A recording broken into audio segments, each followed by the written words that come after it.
गांव में एक बौद्ध भिक्षु का बहुत बड़ा आश्रम था। बौद्ध भिक्षा से सीखने के लिए हजारों शिष्य दूर दूर से आते थे। एक बार उनका एक शिष्य था जो बहुत बोलता था।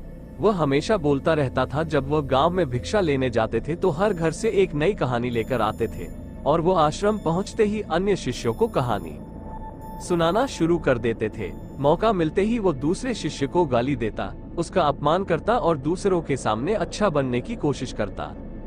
वो अपनी ही प्रशंसा करेगा और वो हमेशा गुरु के सामने खुद को सबसे बुद्धिमान और सर्वश्रेष्ठ साबित करने की कोशिश करता रहता था। वो स्वयं को अन्य शिष्यों से भिन्न मानते थे। वो कहता था कि वो एक अमीर परिवार का बच्चा था। यदि मैं चाहता तो शांतिपूर्ण और समृद्ध जीवन जी सकता था, लेकिन मैं सब कुछ छोड़कर यहाँ आ गया क्योंकि मुझे सत्य की खोज करनी थी।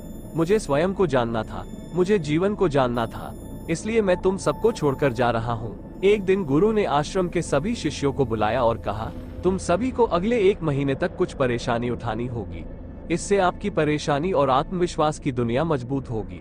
आप सभी अपनी अपनी क्षमता और साहस के अनुसार कोई भी मुसीबत उठा सकते हैं और 1 महीने तक जो परेशानी आपको झेलनी पड़ेगी वो टूट जाएगी तो वह अपने पुराने दिनों में वापस आ जाएंगे। सभी शिष्यों ने अपनी शक्ति और साहस के अनुसार छोटी छोटी मुसीबतें उठाई और गुरु ने अपनी परेशानी बताई और चले गए। लेकिन वो शिष्य जो खुद को सबसे बड़ा और सबसे अलग दिखाना चाहता था, वो गुरु की कुटिया पर पहुंचा और बोला कि वो कोई छोटी सी परेशानी नहीं उठाना चाहता। दरअसल वो एक बड़ी और बड़ी मुसीबत मोल लेना चाहता था। आप ही बताएं कि मुझे क्या कष्ट उठाना चाहिए। उन्होंने मुस्कुराते हुए पूछा कि क्या आप मेरी दी हुई परेशानी को पूरा कर सकते हैं? क्या इसे पूरा करना आपके लिए संभव होगा? शिष्य ने कहा कि नहीं गुरु, आप मुझे जो भी कष्ट देंगे मैं उसे पूरा करूंगा। गुरु ने कुछ देर सोचा और कहा, तुम्हें अगले 1 महीने तक शांत रहना होगा। आप अपने मुख से एक शब्द भी नहीं बोलेंगे। ये आपकी परेशानी है, क्या आप इसे पूरा कर पाएंगे? शिष्य मुस्कुराया और बोला, गुरु ये भी एक मुसीबत है, ये बहुत आसान है। तुम्हें 1 महीने तक चुप रहना होगा। आप मुझे मेरी क्षमता के योग्य बड़ा कष्ट दीजिए, मुझे इसे पूरा करने में दिक्कत हो रही है। गुरु ने कहा कि पहले तुम ये कष्ट पूरा करके दिखाओ। शिष्य ने गुरु की बात मान ली और वो स्वयं झोपड़ी से बाहर चला गया।